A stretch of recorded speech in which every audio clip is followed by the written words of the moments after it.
सुलेमान अलैहिस्सलाम ने अल्लाह रब्बुल इज़्ज़त से एक दुआ की, कहा परवरदिगार मुझे एक ऐसी बादशाहत दे जो तूने किसी को ना दी हो। सुलेमान अलैहिस्सलाम ने यह दुआ की, अल्लाह रब्बुल इज़्ज़त मुझे ऐसी बादशाहत, ऐसी शहनशाहत दे कि तूने जो किसी को ना दी हो। अल्लाह रब्बुल इज़्ज़त ने जिब्राइल अमीन के हाथ से उनके लिए एक इम्तिहान भेजा। जिब्राइल अमीन ने उनके सामने 3 चीज़ें लाकर रख दी और सुलेमान अलैहिस्सलाम से कहा कि इसमें से एक ऐसी है जो अल्लाह ने सिर्फ आपके लिए चुनी हुई है। मैं आपके सामने तीनों रखता हूँ। अल्लाह ने कहा आप जो चुन लेंगे वो आपकी हो जाएगी। तो उन्होंने पहली चीज़ रखी शोहरत, दूसरी चीज़ रखी दौलत और तीसरी चीज़ इल्म रखा। जब जिब्राइल अमीन ने इल्म रखा सुलेमान अलैहिस्सलाम के सामने तो सुलेमान अलैहिस्सलाम मुस्कुरा दिए, कहा परवरदिगार मुझे माफ़ कर दे, मेरी दुआ गलत थी, मुझे अब बादशाहत नहीं सिर्फ इल्म चाहिए। जब सुलेमान अलैहिस्सलाम ने इल्म लिया, एजुकेशन ले ली, नॉलेज ले लिया, तो जिब्राइल अमीन ने दौलत और शोहरत से कहा कि चलो वापस चलो, तुम्हें सुलेमान ने ठुकरा दिया है। तो दौलत और शोहरत वहाँ कह पड़ी हम कहीं नहीं जा सकते।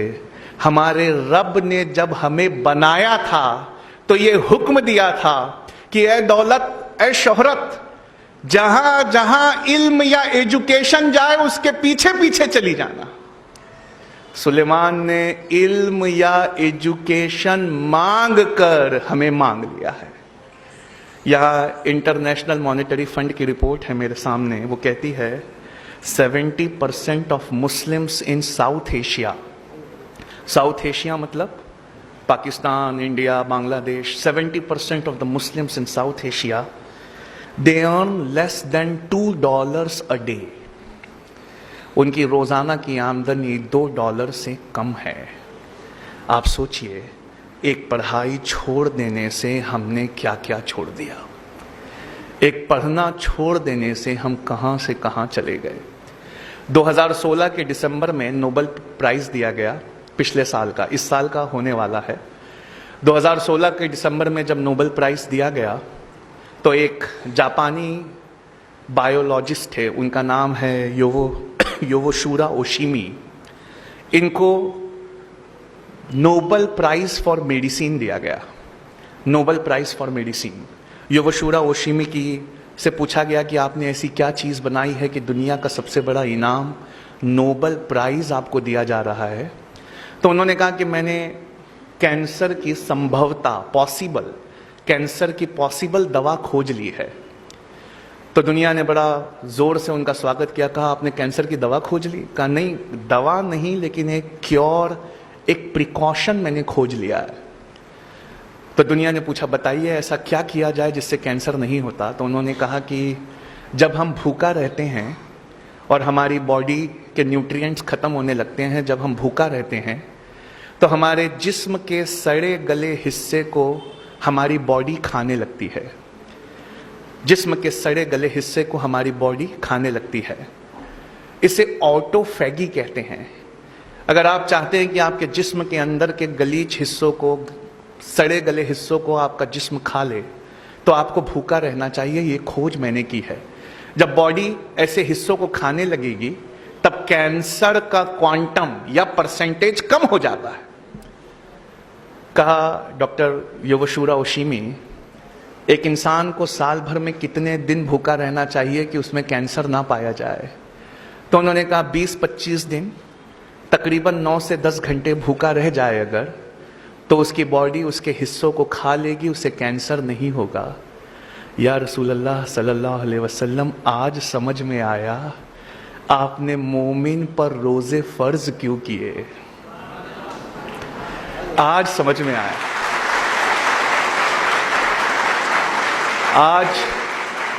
आज ये बात समझ में आई कि क्यों कुरान ने कहा कि रोजे ना छोड़ना। हम तो इसलिए रोजे रखते हैं क्योंकि हमारे अल्लाह का हुक्म है। हम तो रोजे इसलिए रखते हैं क्योंकि हमारे नबी पाक का हुक्म है। लेकिन आज समझ में आया कि इस हुक्म में कौन सी रहमत छुपी हुई है। योवोशुरा ओशिमी को दुनिया का सबसे बड़ा प्राइज दिया गया ऑटोफैगी के लिए। ऑटोफैगी यानी जिस्म अपने सड़े गले हिस्से को खा ले। आज से 1438 साल पहले कोई ये हमें दे गया, बस हमारा नजरिया कुछ और था, हमने उसे दीनी पढ़ाई कहकर ठुकरा दिया। एक जापानी उठा, उसने उस पर रिसर्च की, उसने उसे दुनियावी पढ़ाई से मिलाकर देखा।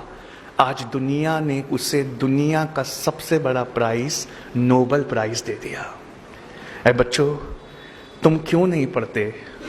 तुम क्यों नहीं कोई चीज को रिसर्च की तरह लेते? तुम क्यों नहीं कोई चीज को उस तरह देखते जिस तरह देखे जाने का हुक्म है? अल्लाह रब्बुल इज्जत कुरान में फरमाता है, तुम गौर क्यों नहीं करते कि अल्लाह ने यह कायनात कैसे बनाई है?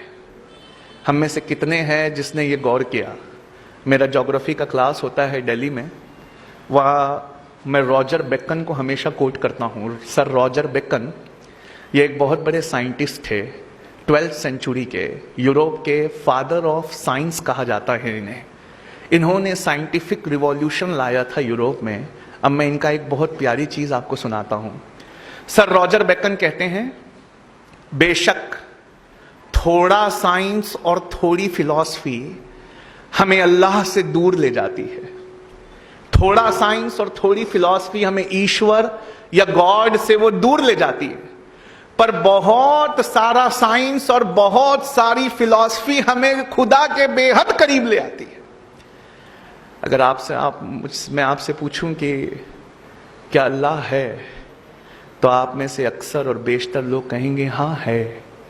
पर अगर मैं आपसे दूसरा सवाल करूं, उसका क्या सबूत है कि अल्लाह है, तो आप कहेंगे बहुत सारे लोग ये ईमान का मसला है, हमारा ईमान मजबूत है। लेकिन अगर कोई मुझसे पूछे कि अल्लाह है, इसका क्या सबूत है, तो मैं कहूं कि ये सबूत तो इसी टेबल पे रखा हुआ है।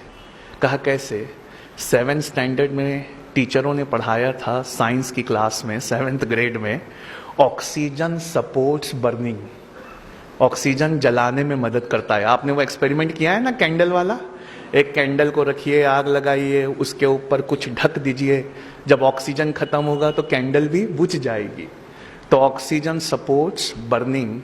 और नासा से पूछा कि कौन सा फ्यूल यूज करते हो अपने रॉकेट्स में, रॉकेट में ऐसी कौन सी चीज यूज करते हो कि रॉकेट आसमान में चला जाए? तो वो कहते हैं हाइड्रोजन। कहा hydrogen is the most combustible substance on earth. Hydrogen bomb भी दुनिया के सबसे ताकतवर बॉम्ब में से एक होता है, यानी एक अति ज्वलनशील है। एक जलता ऐसे है कि रॉकेट को ले जाए या पूरा का पूरा टाउन बर्बाद कर दे, हाइड्रोजन। और एक भड़काऊ है, ऑक्सीजन। एक जलाऊ है, एक भड़काऊ है। अल्लाह ने कहा कुन फयकून हो गया, H2O हो गए। दो भड़काऊ एक जलाऊ जब एक साथ आए तो बुझाने का काम कर रहे हैं। H2O क्या है? 2 हाइड्रोजन है, एक ऑक्सीजन है।